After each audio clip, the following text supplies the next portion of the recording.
So, part 2 ho ng ating pag-aaralan ngayon, kung ano yung tinuro ko nung last about the lion. Okay, part 2 ito. Pag sabi part 2, dahil nga sa Ezekiel, basahin natin sa Ezekiel yung text po natin. Sa Ezekiel chapter 1, verse 5 to 10, na kung saan dito na lamang po tayo sa verse 10, na kung saan si Ezekiel ay pinakita sa kanya ang apat na uri sa kanyang vision, apat na uri na klase ng animal na may ibig sabihin ito sa atin bilang isang Kristiyano. Sa verse 10, sabi na, their faces had his appearance, each of the four had the face of man, with face of a lion on the right, and the face of an ox on the left, and also the face of an eagle. So last week ay pinag-aralan po natin about yung lion. Yung part 1 ng ating pinag-aralan about sa lion. Nalagyan natin ng acronym. Ano po yung L stands for? Natatandaan niyo po ba? Okay, living without fear and regrets. Or living in freedom. Or L stands for living a life of being a lion. O kaya being a Christian life living. Kumbaga, isinasa pamuhay mo, tinanggap mo na ikaw ay isang Kristiyano. Just like a lion, nung nilikha siya as lion, hindi siya nag-act o nagkumilos na parang elephant. Hindi siya kumilos na parang eagle o hindi siya kumilos na parang giraffe, kundi nag-act siya kung ano yung pagkalikha sa kanya. And I pray, yun din ho ang mangusap po sa bawat isa sa atin. Nilikha tayo ng Diyos na maging anak niya. Nilikha tayo ng Diyos na ganitong sitwasyon. So you're going to act on it. Isa pamuhay mo ang pagiging Kristiyano. Amen? And I stands for intense roar. Yung roar ng isang lion ay nakakaabot at least 8 kilometers away, ang layo, at naririnig yung roar ng lion. And yesterday, glory to God, nag-roar tayo as a lion. Yung ginawa natin na sumayaw na Lord, you are good, na-remind, na-alala ng ating mga kababayan, ng mga nandoon na there is God, there's a good, good Father. Pinaalala natin sa kanila sa kabila ng pagsubok, sa kabila ng kabisihan, kapaguran ng katawan, mayroon pa ring mabuting Diyos. At isinayaw pa natin. Sabi mo, congratulations, sabi mo sa katabi mo. Yan yung mga klaseng pag-roar. Ibig sabihin, pag nag-roar ang lion, ang ibig sabihin ng roar ng lion ay sinasabi niya sa jungle, sa forest, o sa anumang lugar na, I am here. Nandito ako. Sinabi natin kahapon at patuloy natin dinideclare sa iba-ibang mga tao na mayroong church dito na sinasamba ang Diyos. Sabi mo, nandito ako. Pakilakas.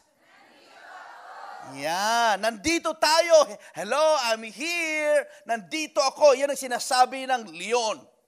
Okay? I'm the one. Ako ang pinili. Ako ang king of the jungle. Ako ang tinaguriang hari ng kagubatan. Hindi si Tarzan. Okay? Okay. So nag-act yung lion. Ginawa niya ito. Pwede bang marinig ang roar ng mga leon na Kristiyano? 1, 2, 3, go. Wow. Sanay na sanay ang mga French people na mag-roar. Kasi sanay sa nila ito. Yung gano'n yung salita nila. Okay. I am the king of the jungle. I am created to worship and give glory to God. Yan ang pagkalikha ng Diyos sa atin. We will going to act on it kung ano yung pagkalikha ng Diyos sa'yo. Kung nilikha kang Kristiyanong Pilipino, mag-act ka na Kristiyanong Pilipino. Kung nilikha kang Kristiyano, nilikha kang single, nilikha kang may asawa ka na, you act on it. Amen? So ngayon about yung dalawang letra ng lion ay yung letter O and Pero bago pong lahat ay on behalf of our senior pastor, Pastor Larry and Pastor Marlene Manuel, ay nagpapasalamat po kami sa inyong tiwala. At natutuwa sila for the glory of God yung ating ginawa ho kahapon na nag-special number sa Independence Day. At hindi po natin itinaas yung church, kundi itinaas natin na mayroong Jesus na nagbabago ng buhay, nagpapatawad, at siya lamang ang daan at katotohanan. Amen? So, ang mga ushers at ang mga security po natin, yung mga nag-a-usher, meron po pag sila pong naka-assign na mag-usher, meron po silang karapatan or binibigyan natin sila ng karapatan na sometimes ay sitahin po kayo. Lalo kung kumakain kayo ng boy bawang dyan, kumakain ng, kasi hindi ho talaga kainan ho itong lugar na ito. Doon po sa UOG tayo kumain ng mga snacks po natin. Amen? At halimbawa, ang mga watchman at sa mga security po natin sa taas, halimbawa ay oras po ng service po natin at alam nila na kasama ka sa church at nandun ka sa labas, palakad-lakad, kukunin nila ang iyong pansin. Halimbawa, dito ako nagpipreach, tapos nandun sa likod, palakad-lakad, nandun sa labas, nandun sa So, i-call nila yung attention at papapasukin kayo dito. Huwag po kayong magagalit o magtatampo. Part po nila para ho magkaroon po tayo ng kaayusan. Amen? Masaya ba kayo na meron tayong security at mga ushers? Amen. Tingnan nyo nga ho yung paligid po ninyo. Maraming mga empty chairs. Okay? So, pag maraming mga empty chairs, ano pa ho gagawin po natin? Mag-win. Okay? Ang lifestyle po ang pag-win. Anyway, pupunta po tayo sa ating topic ngayon. So, sinabi ko na ho yung acronym ng L at saka I, and then O stands for observant. Pag sabi observant. A lion observes his fight.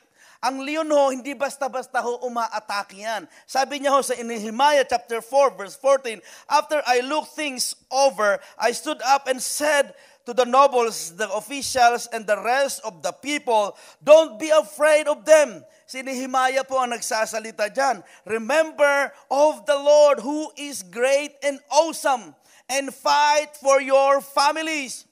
Ipaglaban ninyo ang iyong pamilya. Ipaglaban mo ang iyong anak, ang iyong asawa, ang iyong apo, ang iyong kapatid. Your sons and your daughters, your wives and your homes. Sabi ho yan ni Nehemiah. Si Nehemiah, ang lion ho, hindi basta-basta umaatak. Alam niya kung kailan siya aatake. Tansyado niya kung sino yung kakalabanin niya at kakayanin niya. Hindi umaatake ang isang lion o gagamitin niya yung pagiging leon niya sa isang maling paraan. Amen? At that time, si Nehemiah ay nag-roar siya as a lion. Ginamit niya yung isang pag-uugali, yung isang character na kung saan kailangan ma-encourage, mapalakas, magbigay siyang mag-step of faith na kung saan labanan o itayo muli yung wall ng Israel. Yung wall ulit ng kanilang batahanan, yung wall ng kanilang bahay, yung wall ng kanilang villages, nagre-represent na tayo mga Kristiyano, binigyan ka ng karapatan, ng kapangyarihan na i-build ulit, i-restore ulit yung nasirang mga wall or mga relasyon sa inyong pamilya. Kung kinakailangan na ikaw ang mag-unang humingi ng tawad, do it. Para ma-build lang yung wall, yung seguridad, yung security ng mga anak, ng iyong mga apo. Hello? Sabihin mo sa katabi mo, it's time to roar. Yung tapang ginamit ni Nehemiah para i-encourage yung iba. Pinangunahan niya. Hello? Pangunahan po natin. Huwag tayong magpakiramdaman. Lalong-lalo na sa pamilya. Dalawang klase po dyan ng ating Your family is worth fighting for. Sabihin mo sa katabi mo, malakas, 1, 2, 3, go! Kaya nga ho kayo nandito sa abroad dahil ipinaglalaban nyo ang future ng iyong mga anak. How much more, Kristiyano ka na nandito, ipaglaban mo sa panampalataya, ibahagi mo ang salita ng Diyos, magsalita ka ng encouragement, magsalita ka ng pag-asa, titignan ko lang kung one day si tatay, si nanay, sasamba sa Panginoon. Bakit to? Mayroong kagaya mo, kagaya ko, na tumatayo, na i-build ang matibay na pundasyon ng isang pamilya. Napakahalaga ho, kahit kayo ho malayo, huwag kayo magsasawalang kibo. Na malayo ako, hindi ko, no, napakahalaga yung mga internet natin, gamitin natin for the glory of God. Huwag nating ipagkait, huwag nating ipagdamot, na encourage ang ating kapwa, na mag-invite. Kaya hango, alam niyo ho, maraming mga tao na hindi pa nakakilala kay Kristo, na wasak-wasak ang kanilang wall spiritually. Nalabas-basok ang enemy sa kanilang mga buhay. And then, ini-encourage ko ang bawat isa, willing ka bang tatayo para tulungan silang i-build ang kanilang wall, para protection na sila, para magkaroon ng salvation, para one day, sasambahin nila ang Panginoon at makikita na nila mayroong Diyos na nagbibuild ng wall at ginamit ka ng Diyos. Amen? Sabihin mo sa katabi mo, isa ako doon. Isa, pangunahan po natin. Pangunahan natin magmanalangin. Pangunahan natin mag-lead ng worship. Pangunahan natin na gawin yung mga gandang bagay. Yung mga mabubuting bagay, pangunahan po natin. Kung nasa mundo po tayo, pinapangunahan natin sa kalokohan. Ngayon, pangunahan natin, i-lead natin sila sa kabutihan. Umpisa mo sa panalangin. Umpisa mong ayusin ang iyong buhay. Umpisa mong mag-set ng good example, ng magandang patuto. Makikita nila ang karakter at paano magmalasakit si Kristo. Yan ho ang hinihintay ho ng ating mga kapatid, ng ating mga kamag-anak. Sa ganong paraan, kapag si nanay at tatay ay nagmamahalan ng talagang singlagkit ng rugby at hindi mapaghiwalay ang mga anak, secure sila. Amen? Kung si nanay nakikita niya, nagpipray kada may pagsubok. Kung si tatay nakikita niya, nagpipray, nagbabasa ng Biblia, nananalangin. Kapag alam na alam ng mga anak na mayroong challenge sa family, yun din ho ang dadalhin ng next generation, yun din ang dadalhin ng iyong anak. Pero kung nakikita niya si tatay, si nanay, nagwawala kapag may problema, yun din ang dadalhin ng iyong anak.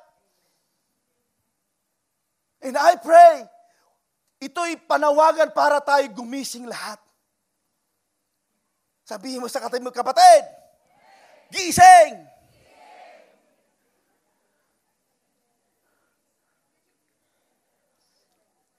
Bakit kailangan gumising tayo spiritually? Kaya mo namang gawin eh. Kaya mo namang gawing mag-testify sa iyong anak. Kaya mo namang gawing mag-testify kung paano ka binago ng Diyos sa iyong kaibigan. Kaya sa pamamagitan nag-roar ka, nag-shine ka. Dahil yan ang mandate ng Diyos sa atin dito sa Geneva, sa pamilya kung saan ka man naroroon. Kaya mo naman eh, natutulog ka lang. Ibig sabihin, hindi mo talaga, wala talaga yung conviction, wala yung talagang sasadyain mo. Amen? Sabihin mo sa katabi, mag-umpisa ngayon, mula ngayon, ayusin ko ang aking buhay para sa Diyos at sa aking pamilya. Bakit ho sinasabi ito? Kahit minsan insultuhin ka, kahit minsan pagsabihan ka ng hindi maganda, because kahit insultuhin ka ng kaibigan mo, pero iniisip mo para sa Lord at para sa aking pamilya, my family is worth dying for. Fighting for. Amen? Kahit insultuhin nila ako, bakit hindi ka naggaganito? Okay lang. Ginagawa ko ito para sa Diyos. Pangalawa, para nagsiset ako ng example sa next generation na binubuo, na pinagkatiwala ng Diyos sa akin. Kasi ang pamilya, napakahalaga. Alam ng diablo, alam ng kaaway yan, na ang pamilya, ang relasyon ng mag-asawa, ang pamilya ay napakahalaga. Kaya alam din ng diablo, kaya gusto niyang sirain. Ngayon, papayag ka ba? Kung ikaw ay isang leon, papayag ka ba? Gusto kong marinig ang roar ng palaban na Kristiyano para ingatan ang kanyang pamilya. 1, 2, 3, go! I pray na hindi lang roar. And I pray we're going to put into action. Amen? Hindi ho nakukuha sa sindakan. Hindi ho nakukuha sa sigawan, pataasan ng pride, hindi po. May pangalawa ho namang. Dito, sa buhay ni Paul, nung hindi pa siya Paul, kundi Saul. But Saul began to destroy the church. Okay, going from house to house, he dragged off both men and women and put them in prison. Am I Nehemiah fighting for good or Saul fighting for self-gratification? Amen? Isa ba akong Nehemiah na ipinaglalaban ko para sa kabutihan, para sa future, para sa kaluwalhatian ng Diyos? O isa akong Saul na sinisira ang relasyon ng bawat relasyon? Hello? Choose. Pumili ho tayo ngayon. Kung hindi tayo pipili, kung pipiliin pa rin natin yung old life ni Saul, kung ganun pa rin ang stand natin sa ating panampalataya, huwag kang mag-expect na there's new generation. Mag-uumpisa po sa atin. Kasama ako as a pastor. Amen. Ako bilang pastor ho, hindi kami perfect. Humihingi po ako ng paumanhin kung nasaktan namin kayo na sinasadya at hindi sinasadya. Pero isa lamang ang hangarin ko. Isa lamang ang dalangin na inavail namin na aming sarili. Isa lamang po ang desire ko. Lahat kayo mailapit namin sa Diyos sa abot ng aming makakaya. Amen? Naalala nyo ho yung in-example ko dito na si Caleb kinarga ko sa aking balikat para makita nyo yung nakikita namin. Kagaya yung vision. Willing kami ho na matuntungan, iangat namin kayo para makita nyo yung nakikita namin. Na para sa future ho ng church, ng family. Hindi po namin kayo ipapahamak, hindi po namin kayo ititreasure namin kayo, hindi po namin kayo iingatan namin na aming buhay. Una para sa Panginoon, para rin ho sa inyo. So ang lion ho ay observe. Pangalawa ho, ang lion ay observes rest. Ito ang kailangan ng mga Kristiyano. Ang leon, sabi niya ho sa Psalm chapter 34 verse 10, even strong young lions sometimes go hungry, but those who trust in the Lord will lack no good things. Sabi niya, even daw yung mga malalakas na leon, young lion, ay kailangan, nagkukulangin, manghihina, ibig sabihin, kailangan niya rin ng pahinga. Sabihin mo sa katabi mo, magpahinga ka naman. Magpahinga ka sa kaworry. Magpahinga ka sa kalilid ng iyong pamilya. Ibigay mo sa Diyos at ang Diyos mag-lead. Huwag mong pangunahan ng Diyos. Huwag mong trabahuin yung trabaho ng Diyos. Ang magbago ng buhay ng iyong asawa, ng iyong anak, ng iyong kaibigan, hindi mo trabaho yun. Trabaho ng Diyos yun. Kaya ka na-frustrate minsan dahil tinatrabaho mo, trabaho ng Diyos yun. Magbago ka na, huwag ka nang minom, huwag ka nang dito, huwag ka dito. Sabi ng Lord sa'yo, anak, trabaho ko yan ah. Hindi, ako, babago yan. Hindi ho. Ang tangkulin mo lang, set an example, share the word of God, i-present mo, mag-care ka, i-reach out mo sa abot ng iyong makakaya, makikita nila. Mahalin mo sila pero hindi lang yung pagmamahal na ito-tolerate mo yung sin. Mahalin mo sila even to the point you can kill them with love.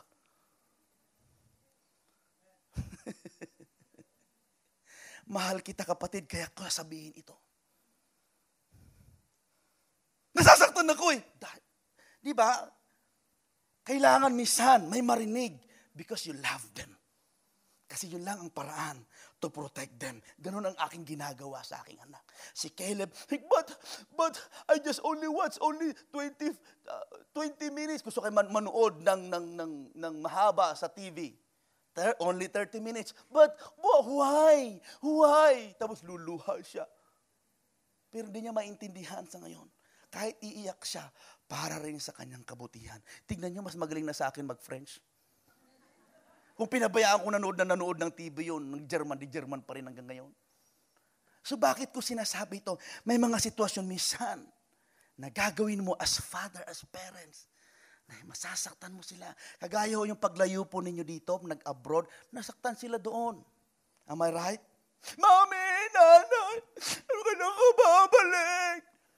Hahawak-hawak dito sa paan mo, yung bunso mo. Iyak ka naman. Bakit ho? Para sa future nila. At manatili ka doon. Nandito ka sa abroad, una para sa Lord at para sa future nila. Wala nang iba. Hindi para sa future ng may future. Are you getting what I'm saying? Naiintindihan po natin, manatili ka, balikan mo. Di ba? Mag-abroad ako ha, para magkakaroon ka ng ganito. Magkakaroon ka ng dito. Hindi maintindihan ng murang edad ng inyong anak. Yun ang mga emotional na. Baliktad kami, ang nanay ko ang umiiyak. Junior! Sa Ilocano. Kailan mo ko dadalhin niya sa Europe? Europe.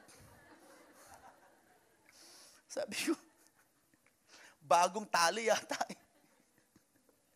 Pero anyway, bumalik po tayo doon. Bumalik ka kung saan, lalong-lalo na yung pag-ibig, balikan mo kung paano ka tinawag ng Lord. Balikan mo kung paano ka kinahabagan. Balikan mo kung ano yung ipinangako mo. Lord, maglilingkod ako. Titingin ako sa kayo. Sa'yo lang ako titingin, hindi wala nang iba. Hindi ako ma-Istanbul, sa'yo lang ako, Panginoon. Bumalik ka doon. Sabi niya sa Matthew 11:28-30, come to me all you who are weary and burdened, and I will give you rest. Take my yoke upon you and learn from me. For I am gentle and humble in heart. Sabi, si Jesus ko nagsasalita dyan. And you will find rest for your souls. Rest for your soul. Pagkasiba, rest for your souls. Habang nagtuturo ako, habang umaawit tayo kanina, I can sense, there's an impression na kahit matagal ka ng Kristiyano, pagod na pagod ang iyong soul. Kumusta ka na kapatid? Okay lang ako, pastor. Why? Kasi hindi ka marunong mag-unload. Lagi mong kinakarga, problema ng pamangkin, problema ng pinsan, problema ng apo, problema ng kapitbahay, problema ni President Duterte, pinoblema mo lahat.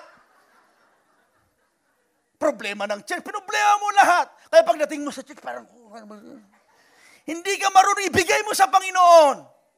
Sabihin mo sa katabi, ibigay mo sa Diyos. Problema ng nililigaw sa'yo, problema ng nililigawan mo, problema ng pilikmata, lahat, pinoblema mo. Ibigay sa Diyos. Sabihin, ibigay sa Diyos, ibigay. Ganito minsan, ibinibigay, tapos, Lord, kunin ko ulit, ha? Tapos iyak ka. Iyak ka na, Lord, pastor, di naman ako, ibigay mo kasi. Ibinigay mo nga, tinalian mo naman. Tapos ihila-hilain mo. Ibigay. Amen? Minsan ibinigay nga sa Lord, pero wala namang ipinalit. Kapag nag-unload ka, dapat mag-download ka. Kapag nagtanggal ka ng K sa iyong buhay, karga, karumal-dumal, kahindik-hindik, karimarimarim, palitan mo naman ng K, kaligayahan, kahanga-hanga, kabutihan. Kung in-empty mo lagi, inalis mo lang, in-empty mo, babalik na naman si 3 K, karumal-dumal, kahindik-hindik, karimarimarim. Ibalik mo si kagandahang loob. Yung mga ibang K naman. Sabihin mo sa katabi mo, kapatid, may K ka ba? Anong klaseng K? Palakpakan natin ng Panginoon. Hallelujah. Ang leon nagpapahinga. Hindi laging lumalabas ang leon na lumalaban. Rawr, rawr, rawr. Pag nakakita, kagat. Minsan gano'n ng Pilipino. Off na nga ng Sunday, nakita ng part-time. Off na, uwi na nga ng alas 6 ng gabi. Sinabi, may part-time. Part-time. Sige, talaga Pastor, pagod na ako. Binigyan ka ng Lord na magpahinga. Kaya nga, hindi ko kayo masisi. Dito nyo na lang siguro yung pahinga nyo inaabot eh. Habang nagtuturo ako,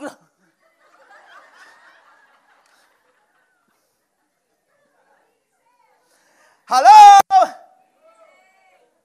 Amen! Kasi puno-puno. Okay lang na mag-part-time, kaya lang tignan mo, hindi ka na bumabata. Ang Swiss franc nandyan, okay lang. Ayusin mo ang buhay. Kaya nakapahingahan ng kaluluwa, kapahingahan naman ng laman. Mag-rest ka naman. Hello? Kasi pastor, hindi ako makapag-rest. Bakit? Pinag-aaral ko yung anak ng kuya ko, yung anak ng pinsan ko, yung inaanak ko, yung lolo ko, nagkumukuha ng computer science yung lolo ko, 98 years old.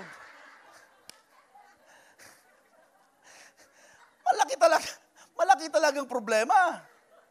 Yung anak ko, pastor, di pa nag-graduate, second year high school, lang taon na siya, 28. Nagmamasteral ho sa second year high school, nagmamaster. Tinanong yung anak, anong kinukuha mo? Anong kinukuha mo, anak? Allowance ho. Hindi pala yung kurso ang kinukuha, yung allowance. Minsan, magtira ka naman para sa'yo. Amen? Para sa'yo at para sa Panginoon. Magpadala ka, sumpahod ka, 9,000. Isang araw lang yun. Ipinadala mo lahat, yung 9,000 ay yung 8,999. 10 Swiss franc lang naiwan sa'yo. Isa lang. Ngayon magtatrabaho ka, nandun lahat. Yung mga kapatid, yung mga anak talagang tuwang-tuwa sila. Salamat, ate, kuya, pamangkin, ninong, lahat, piyesta sila. Ikaw naman sasakay ka ng tram, wala ka ng pamasahe.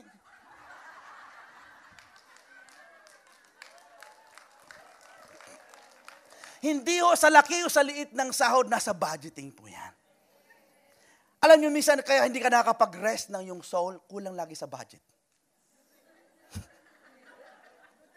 Makatulog. Kulang sa budget eh. Ang sagot, part-time. Okay lang mo. Bakit ko sinasabi? Dahil mahal ko po kayo. Kayo rin masisira ang beauty ninyo. Kailangan din i-enjoy nyo minsan ang yung buhay para sa Panginoon. Ito enjoy na hindi sa pumunta ka sa iba-iba para enjoy ang buhay daw. Pumunta magpakasasa, hindi ho. Hindi siya magpakasasa sa kasalanan. Enjoy mo ang buhay mo bilang isang Kristiyano sa Panginoon. Napakasarap kaya na mamuhay ka na stress-free ka. Wala kang worries. Makakatulog ka. 3 minutes pa lang nasandal ang likod mo dyan sa upuan, tulog ka na. Napakasarap kayo. Yung iba, hinahanap nila yun. So mag-unload. Pagkasabi, mag-unload tayo. Kung kailangan may pahinga. Halimbawa nito. Okay?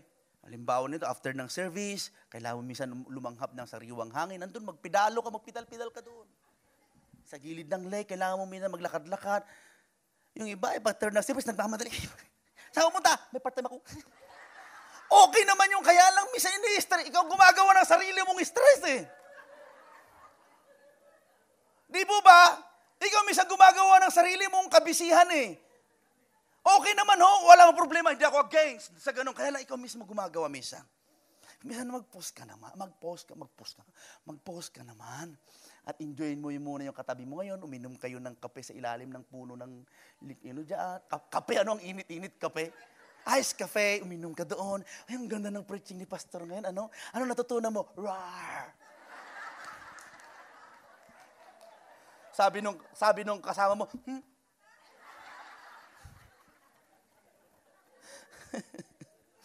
And I pray, yun ang ibig ko pong sabihin, enjoy nyo. Ang mga media mamaya, kukuya-kuya ko sila doon sa isang, lalabas sila. Hindi lang puro pindot ng pindot dito. May sound na ba dyan? Pumunta rin sila, kakain muna, tatawa-tawa, inom-inom. Ganun lang, inom ng, kape pa rin, kape. Not easily give up. Ang leon, hindi basta-basta nag-give up. Kapag alam niya yung prey, yung kakainin niya, alam niya na kaya niya, hindi niya tinatantanan. Hindi niya tinatantanan yan. Ganon din sana ho tayo. Kung alam mo, kaya mo naman magbahagi, kaya mo mag-act of kindness, mag-invite, huwag kang titigil, di mo tatantanan hanggat wala kang nadadala. Kaluluwa lamang ho ang pwede mong dalhin sa langit. Amen? Pero sa langit, kakaluluwa, pero dito dalhin mo tao. Magkaliwa. Asan ang dala mo? Kaluluwa, pastor. Kaya hindi mo makita kaluluwa. Kaluluwa ang may tao, tao na may kaluluwa. Amen? Pakisabi, tao. Kung kaluluwa, ligaw na kaluluwa yan. Di ba, pastor, kaluluwa? ibig sabihin tao po yun, tao. Okay? Ang leon, a lion is good finisher, is a good finisher. Sabi niya sa Ecclesiastes 7:8, better is the end of a thing than its beginning, and the patient in his spirit is better than proud in his spirit. Maganda yung walang humpay, hindi ka tumitigil. Tuloy-tuloy. Kung mayroong panahon na bibilis ka, tuloy-tuloy, mabilis ka. Mag-slow down ka, pero tuloy-tuloy. Sabi nga nila, Christian life is like riding in a bike. Once you stop, you drop.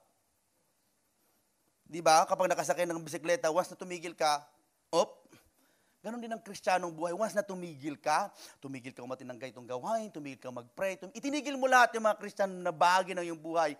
Nako, hindi ka na, tapos sasabihin, hindi na ako ating dyan. Wala kasi mapapasukan ka. Di ba si Thomas, paano siya napasukan ng doubt? Sino nakakilala kay Thomas? Yan. Amen lang ng amen. Si Thomas, nagpakita si Jesus, wala siya, absent siya. Tapos nung kunento ng mga ibang disciples, alam mo Thomas, nakita namin si Jesus, nabuhay ulit. Hindi ako naniniwala. Minsan ganun na nangyari sa Kristiyano. Alam mo, ang ganda ng preach, ang ganda ng ginawa ng Lord, ang ganda ng mapuri. Hindi ako naniniwala dyan. Maganda nga. Kasi absent ka eh. Sabi ko, Lord, sabi ko nga sa loob-loob, ang Lord parang nag-check din ng attendance.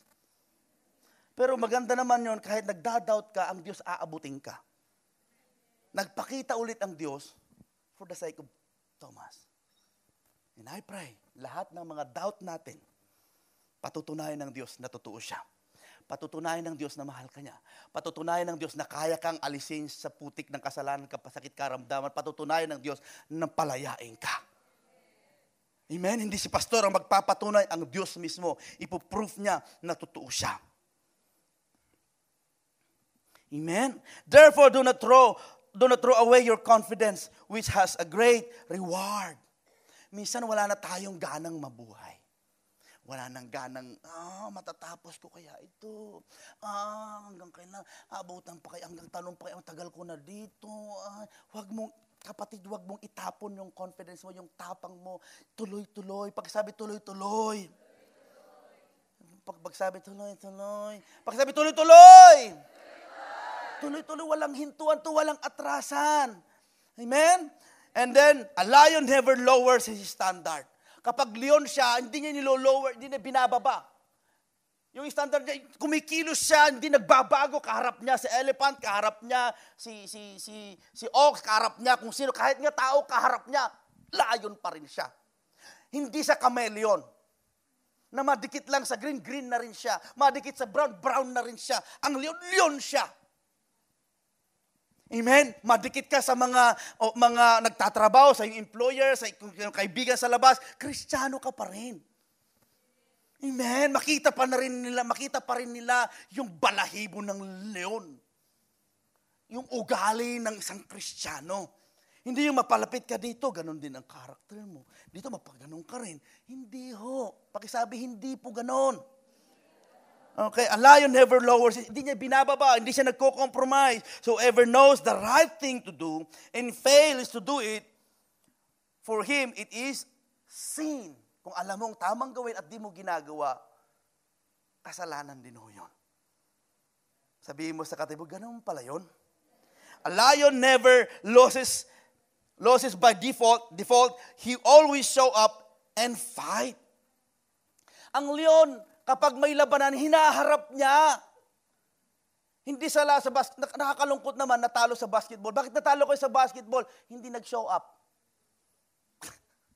Minsan gano'n ang Kristiyano, kapag may labanan, ayaw ko na. Ayaw ko na magpatuloy. Hindi ho, gano'n. Laban! Pakisabi sa katibo, laban kapatid, tuloy! May problema, may challenges, minsan may mga bagay na hindi mo unawaan, laban. Ganun ang leon. Kahit elephant, giraffe, haharapin niya yan. Lalabanan niya yan. Why? Yun ang pagtawag niya. Ganun ang pagtawag ng mga Kristiyano sa panahon natin ngayon. Patibayan ng dibdib, pakapalan ng balat. lakos na balat. Hindi balat sibuyas. Amen! Patibayan ng dibdib. Kapag matampuhin ka, kapag hindi ka talagang ang leon, hinaharap niya ito. And I pray, yung mga may hinaharap kayong challenges sa buhay, mag-pray ka, sasamahan ka ng Lord. Amen? Lakasan mo lang ang iyong loob. Labanan mo lang. Sasamahan ka ng, kaya lang, anong i-anoint ng Lord? Anong pagsasamahan ng Diyos kung nag-give up ka naman? Di ba? Lord, samahan mo ako sa aking pag-a-apply. Hindi ka naman nag-apply, narinig mo lang, hindi daw tumatanggap to, narinig mo lang, hindi ka naman nag-apply. Sabi ng Lord, paano ko sasamahan to? Hindi naman nag-a-apply, parang ganun din ho. Amen? Hindi naman nagpapakita, hindi naman. Tumayo po tayo lahat.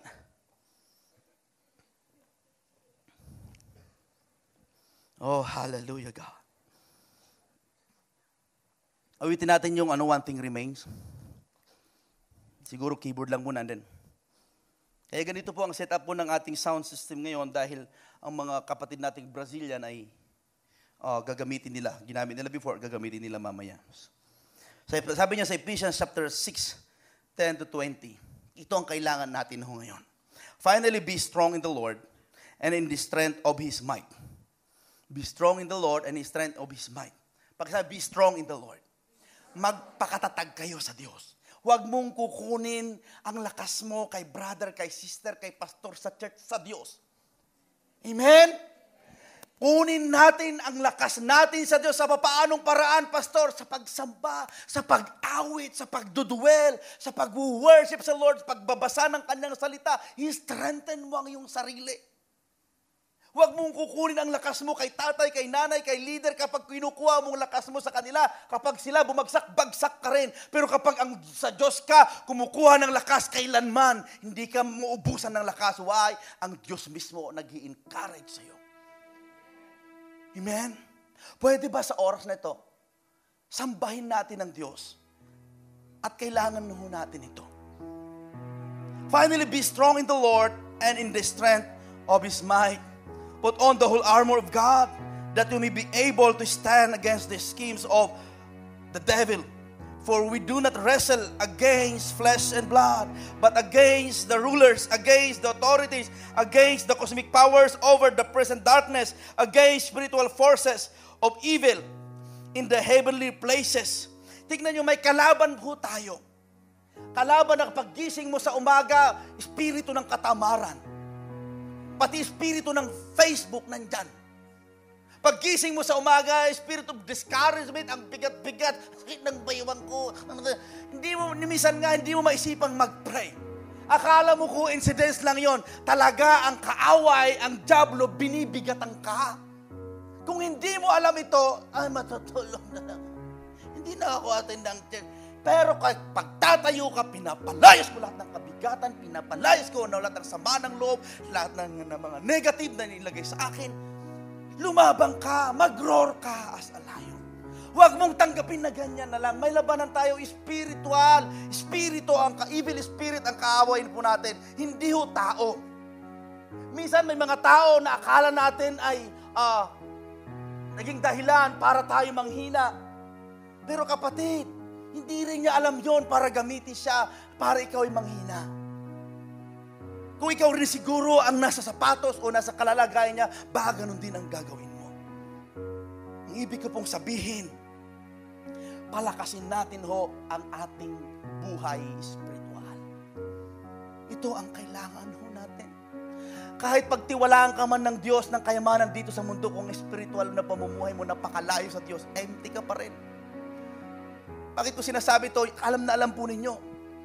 Mayroon ka naman lahat. Pag nandiyan ang barkada, kaibigan, masaya. Pero kapag mag-isa ka na sa kama mo, natutuyuan ka na ng luha. Kalahating gabi na, umiiyak ka pa rin. Why? Empty ka, naghahanap ka ng kapayapaan, naglolong ka ng someone's. Pero kapatid, hindi someone. Ang Diyos ang hanapin mo. Ang Diyos ang makakapagpuno dyan. At hindi nagkataon na naririnig mo ang boses na ito. Hanapin mo ang kalakasan mo sa Diyos. Huwag mong hanapin sa bakasyon. Huwag mong hanapin, yes, maganda sa pleasure ng buhay. Maganda magbakasyon kayo, pero hindi yun ang source ng kalakasan mo. Ilagay mo pa rin ang Diyos ang nagbibigay ng lakas mo. Kaya minsan ang Diyos pinipitik tayo eh. Bigyan ka ng kunti, parang may nararamdaman para magtiwala ka sa Kanya. Verse 13, therefore, take up the whole armor of God, that you may be able to withstand in the day, in the evil day, and having done all, to stand firm. Pag sabi, stand firm. Stand therefore, having fastened on the belt of truth.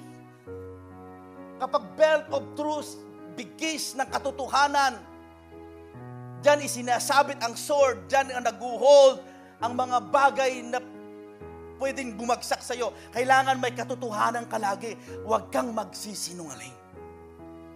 Belt of truth. Kapag nagsinungaling ka, remember the Bible says, the devil is the father of lies. And having put on the breastplate of righteousness. Pag breastplate, yung takip dito sa dibdib, tinatakpan yung internal organs ng iyong kalooban. Ibig sabihin, anong motibo mo? Anong motibo mo? Bakit mo ginagawa yung ginagawa mo? Bantayan mo yung emotion mo. Anong motibo mo? Bakit ka pumupunta dyan? Bakit mo siya ginagawa? Bakit ganito, ganyan? Lahat ng anong motibo mo? Bantayan mo ang iyong kalooban. Amen? Dahil ang Biblia rin ang nagsasabi, sinungaling po ang puso. And shoes for your feet, having put on the readiness given the gospel of peace. Maging handa ka lagi na ibahagi ang salita ng Diyos. In all circumstances, take up the shield of faith, with which you can extinguish all the flaming darts of the evil one. Yung shield of faith, yun lang ang pupwedeng panlaban mo sa mga bato ng kaaway, sa mga negatibong bato ng kaaway. Amen?